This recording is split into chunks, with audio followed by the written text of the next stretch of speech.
Doctor Mustafa bag साहब की तरफ चलते हैं। वक्त जिस तरह के बशार साहब ने इब्तिदा में फरमाया, बहुत ही किल्लत के साथ हमारे पास वो वक्त में दामन नहीं है, लेकिन किबला डॉक्टर मुस्तफ़ा बेग साहब, ये भी मैं अक्सर कहा करता हूँ हमारे अहले सुन्नत वल जमात के लिए, he is an absolute asset and a real mashallah gem amongst the ulama. There are very few Ahl Sunnah wal Jama'ah ulama, in fact probably I don't think I can count them on the fingers of my hand, who are in the academic field. Dr. Mustafa Baig Sahib is the son of the late great Alimuddin Hazrat Allama Qibla Baig Sahib from Manchester, who is was known as the munazir of this community. He was known as the one who brought Ahl Sunnah wal Jamaat to the forth for many years. And may Allah subhanahu wa ta'ala grant his maqam even more elevation. Dr. Mustafa Baig is teaching at the moment in Exeter University, and he joins us live from Exeter. Mustafa Sahib, ahlan wa sahlan, marhaba, assalamu alaikum wa rahmatullah. Ahlan bikum wa alaikum assalam wa rahmatullahi wa barakatuhu.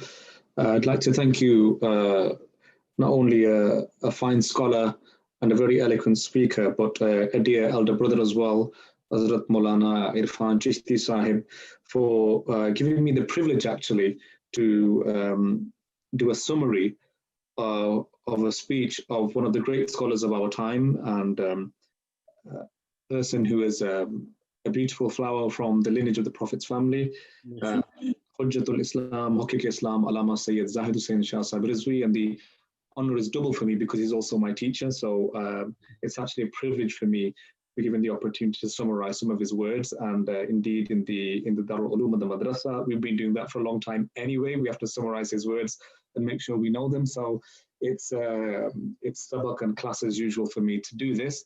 Yes, so I'm really happy that you gave me this opportunity. And I would also say that in our conversation, you mentioned that there was a discussion about, because of the COVID-19 pandemic, should we be having this series as we normally do them in the masajid, and this year, because we cannot do it, perhaps this year we suspend our Muharram commemorations. And your response was no, that you insisted that we must continue with this. And despite the pandemic, despite the lockdown, we can go online. Inshallah, it gives an opportunity for more people to access it. So there is a different kind of blessing in having it online. But I really do salute you for insisting that despite the pandemic, despite lockdowns and whatever difficulties there are, the zikr of Imam Hussain will continue, and it will not stop. And I believe that this is, as Qibla Ustazi Mukarram just said, that this is the faizan and the blessing of your own father, which continues in his children today, and that special attachment to the Prophet ﷺ's family, that despite the pandemic, it was not able to prevent and stop you from the mention of Imam Hussain and remembering this one of the most momentous events in our entire history. So I'll proceed by summarizing the speech of Allama Sayyid Zahid Hussain Sahib Rizvi. I had some thoughts in my mind about what I should say about this topic, but once I knew that Qibla Shah Sahib is addressing the same topic, I thought it would be better to summarize what they say, and rather than trying to offer anything of my own, which would of course be quite worthless, I would say, in front of whatever Shah Sahib has to say in terms of the knowledge and the sources and his understanding of those sources which he had drawn upon. So he began the speech by talking about the proofs of Nabuwah, the Dalailun Nabuwah, which in English we may translate as the proofs of prophecy. In other words, what are those things that establish and prove that the Prophet Muhammad ﷺ is indeed a messenger? There are various ways that this is proven and established.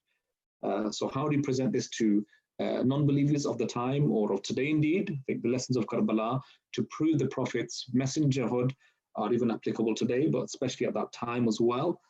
So what are the different ways in which that's proven? So what are those Dalailun Nabuwah? So they were split into three types. And I won't go through the ayats of the Quran and the hadiths in Arabic, which Shah Sahib mentioned, because I think to save time, I'll try to summarize instead. So one of those is the Prophet ﷺ spending his entire life in front of these people, in front of the Quraysh. So those 40 years which he had spent in front of them, where he had shown his impeccable character, was one of those proofs of Nabuwah. And we know that the titles of Sadiq and Amin he possessed even before he announced his prophecy. And the Quran draws to this fact that the Prophet ﷺ spent his Umar in front of these people, and they can judge him based upon that. So his character reference was his own personality that spoke before them and his character. The other one is the miracles that occurred throughout his lifetime. Those miracles in general were also a part of those Dalailun Nabuwah. And the third thing that was mentioned is the miracle of the Quran, which is the greatest proof of the Prophet ﷺ's prophecy. So these are those three categories of those dalail, or those proofs of the Prophet ﷺ's Nabuwah. And the Sahaba, they witnessed all of these miracles. Some of those miracles are everlasting, like the miracle of the Quran, and some occurred after his lifetime. That's because the Prophet ﷺ, among his miracles, was akhbar or ikhbar anil ghaib, to give news of the unseen. And those news of the unseen included both the future and also the past. The Prophet ﷺ told about events that had already occurred, which he could not have known otherwise unless he was a prophet, and also the events that were to come in the future. And we know of the hadith where the Prophet ﷺ was on the minbar narrated by Sayyidina Umar, in which he narrated everything, basically from the very beginning to the very end. And among those akhbar, those reports and news that the Prophet ﷺ gave of the future, we know that the word Nabi, or even prophet in English, one who prophesies, is one who foretells about the future or about the unseen. Among those is the Prophet ﷺ saying that my ummah will be destroyed at the hands of some juveniles of the Quraysh, the Ughaylim.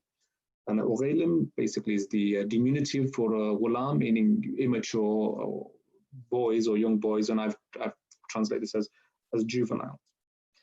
And he also said to the Sahaba to seek refuge from these juveniles, from these Ughaylim, the rule of these juveniles. So the Prophet ﷺ gave a hadith in which he foretold that the ummah will perish, will be destroyed by these juveniles, and also to seek refuge from the time that these juveniles of the Quraysh will be ruling. And he also said to seek refuge from the 60s. So he told the Sahaba to seek refuge from the 60s. And in more detail, so that's kind of general warnings the Prophet ﷺ gave about the events that were to take place. And we know that there is a particular hadith of the Prophet ﷺ in which he, it's the hadith which is narrated by Sayyidah Salma, the beloved wife of the Prophet ﷺ. And in this particular hadith, and we have various narrations of this type. I'll try to bring them together rather than go through each of them individually. I thought if there's time, it might have been nice to actually narrate them in full in English, but we will just mention a summary of these hadith.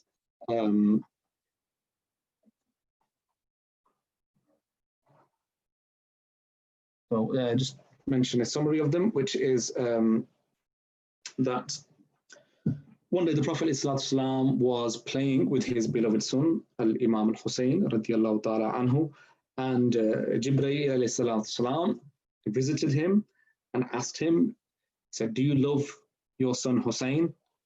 To which he replied, of course, he loved his son Hussain. And he said that this son of yours will be martyred on the shores of the Euphrates. And in another tradition, the Prophet ﷺ said, Jibreel ﷺ informed the Prophet ﷺ that Imam al-Hussain will be martyred in the valley of Nenawa, which is the area of Karbala. And in one tradition, we also have Karbala mentioned itself. So these were already told to the Prophet ﷺ by Jibreel alayhi salam. And in the tradition, we know that the Prophet ﷺ appeared, or the Prophet ﷺ was given this bottle by Jibreel Islam, which had the dust of Karbala in it, the earth of Karbala, and he presented and entrusted this to Sayyidina Salma. And we know that again, the proof of the Prophet's Nabuwah here also is the fact that he presented it to Sayyidah Salama, who was to be alive at that time to witness the events from amongst his other wives. So we know the wisdom and the hikmah to entrust this bottle of earth, of dust, to Sayyidah Salama, salamullah alayha. So he presents this to her, and he said to her that when you see that this bottle with the soil of Karbala and it turns to blood, that is the day that my son, Imam Hussain, will be martyred in Karbala. And according to some of the reports, we know that she would keep an eye on that bottle often to see when that event would actually take place. Now, if we go forward a number of years now to when the events of Karbala actually take place, the extraordinary thing that takes place is that one day, Sayyidah Salama, she is asleep, and she sees in her dream the Prophet ﷺ. And in this dream, when she sees the Prophet ﷺ, his hair and beard are covered in dust, and like he's, been traveling and looks quite distressed, come from somewhere far and looks quite distressed. And he has a bottle in his hand, which has a small bottle, what we call a shishi, as Shahsab called it, and that had blood inside it. And she saw this, and the Sayyidah Salama salam alayha asks him, where have you been and what's happening here, what's going on? And he said, I have just returned from Karbala, where I have buried my son, Imam Hussain. And this is why the Prophet ﷺ was in such a state like this. So the Prophet ﷺ said, I have just been to Karbala and witnessed the Shahada of my son, Imam Hussain.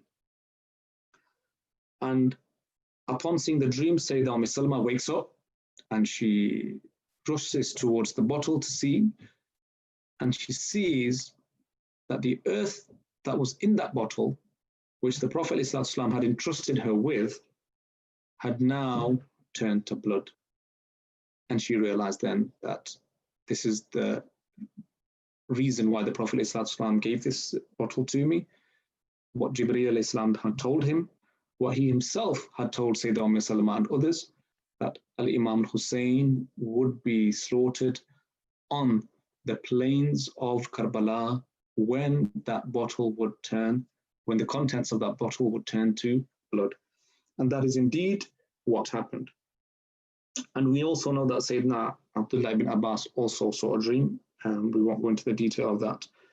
But what we do know here is, and what we learn from this particular hadith, is the way that the Prophet ﷺ first knew that this event was going to take place, and trusted Sayyidah Salama with the bottle to see the day that Imam Hussain would be martyred.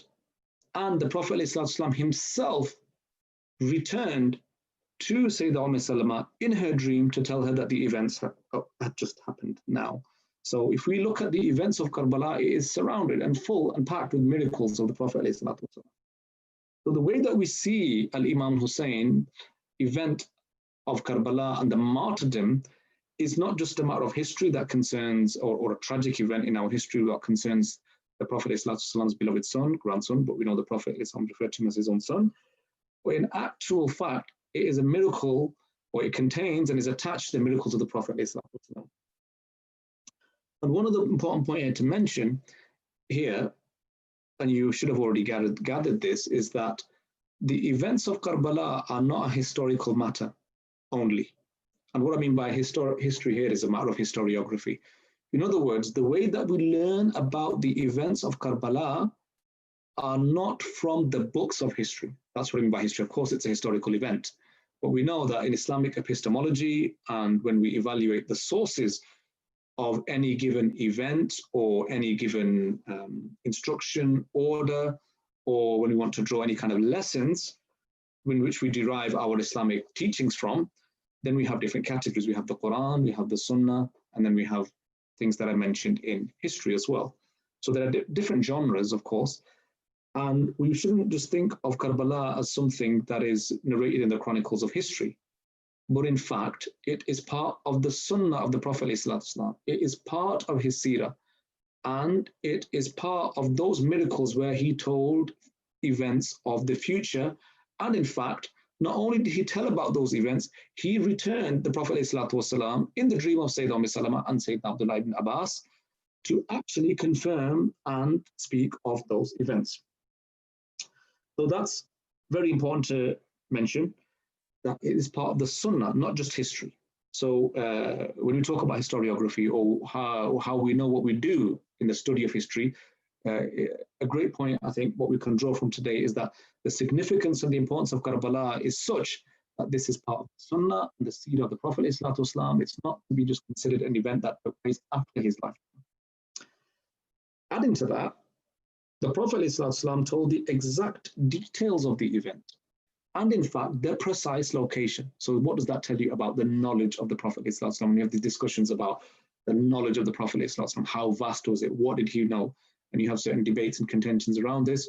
And here we can see the Prophet ﷺ talked about the exact location and described the details of the event and the martyrdom.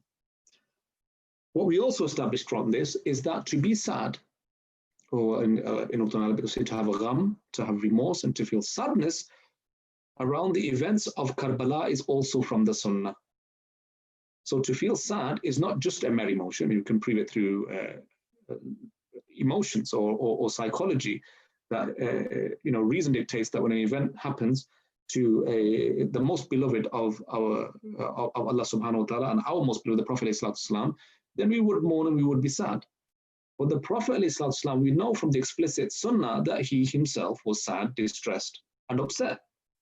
And he came in the dream of Sayyidina Salama crying. So the Prophet ﷺ himself cried at the events of Karbala, at the martyrdom of Imam Hussain, and appeared in the dream of Sayyida Salama in that particular state. So to be sad and to be mournful on the day of Karbala and about the events of Karbala is precisely from the Sunnah. It's not just mere emotion. And this is proven from hadith. So when we commemorate, and again, I really laud the organization of the Milad Committee and the Rochdale Council of Mosques. The two big events they do in the year is the Milad events, which they do, I think, around 10 days or 12 days, I think they do, for the 12th of Rabiul Awwal and 10 days for Muharram. So these are the two which they have, a series of events. And one of the reasons why Muharram is picked out here is because it's established from the Sunnah.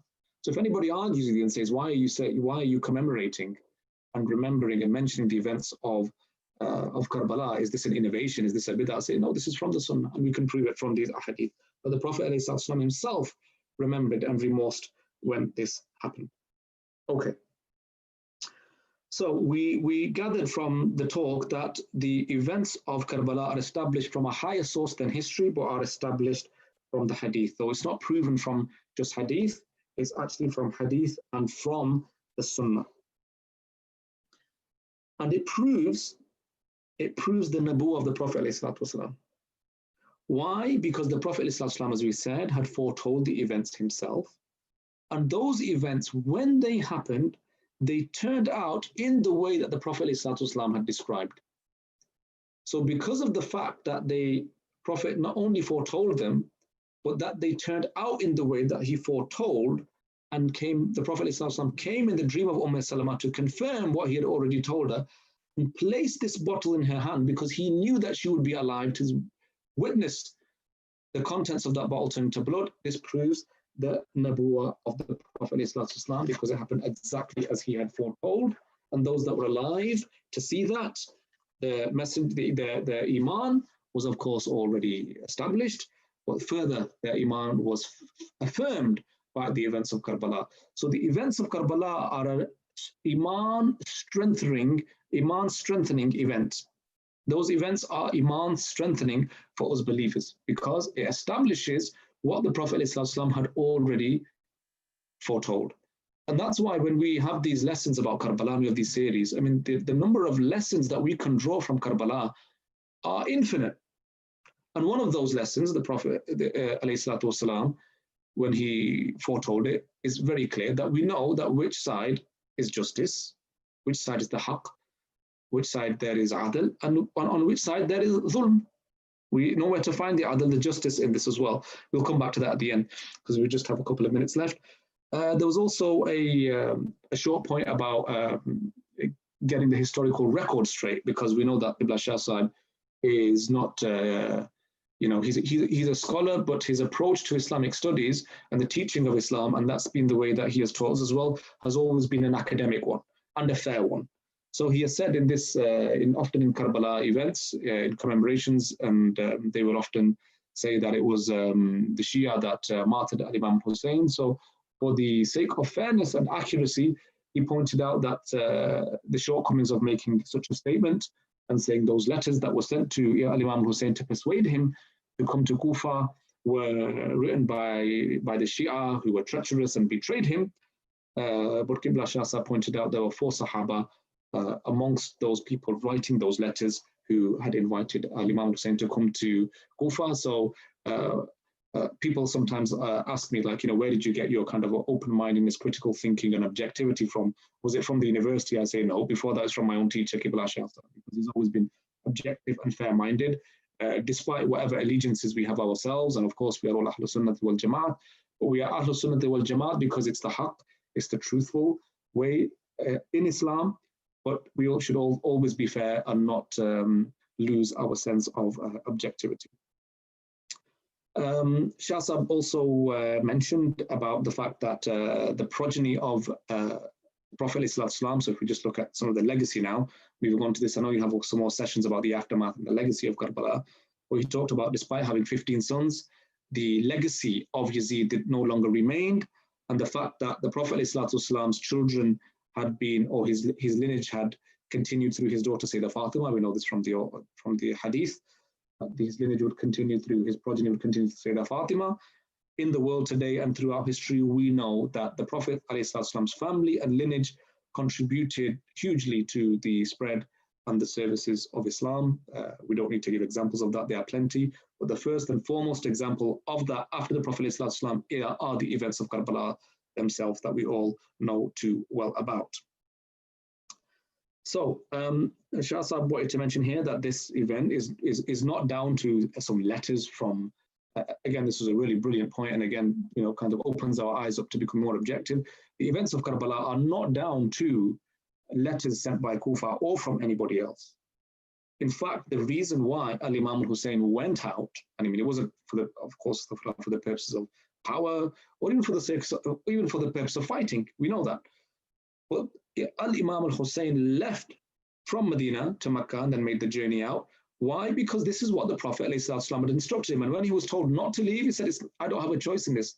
I was taught by the Prophet ﷺ, this is what I must do. This was his calling, this was his mission, as told to him by the Prophet ﷺ. So it's nothing to do with letters.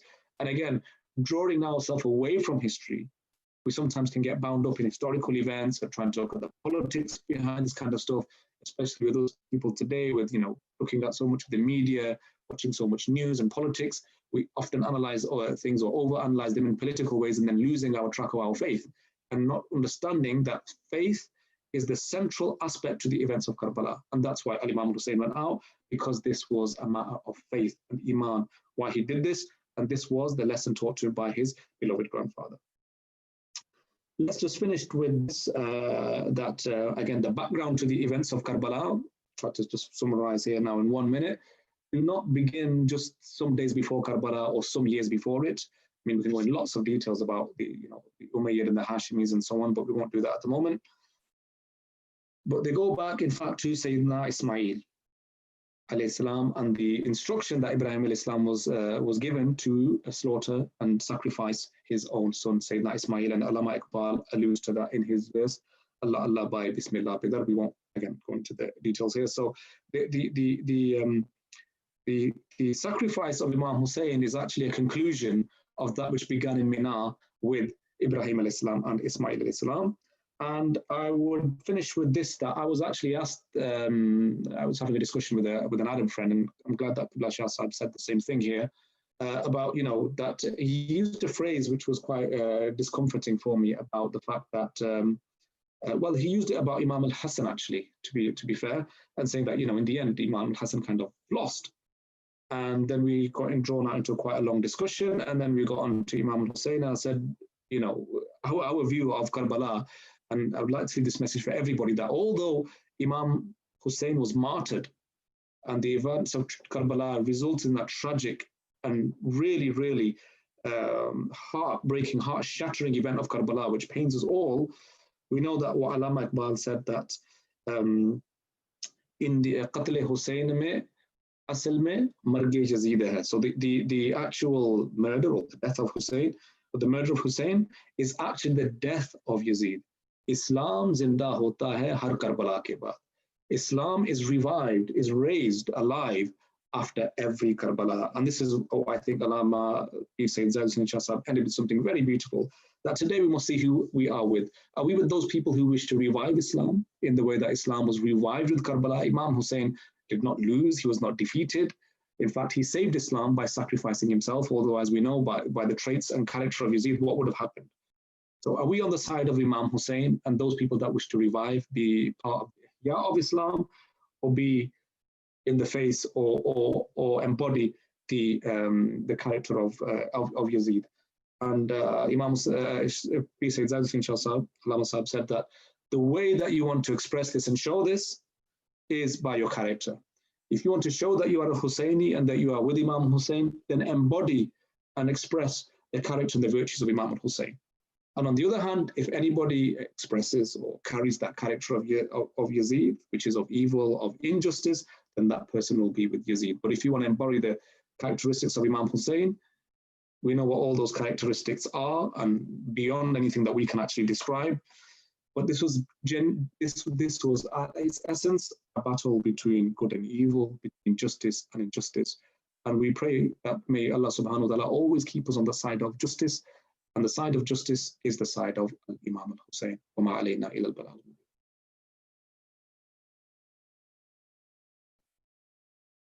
Dr. Mustafa, Baig Sahab,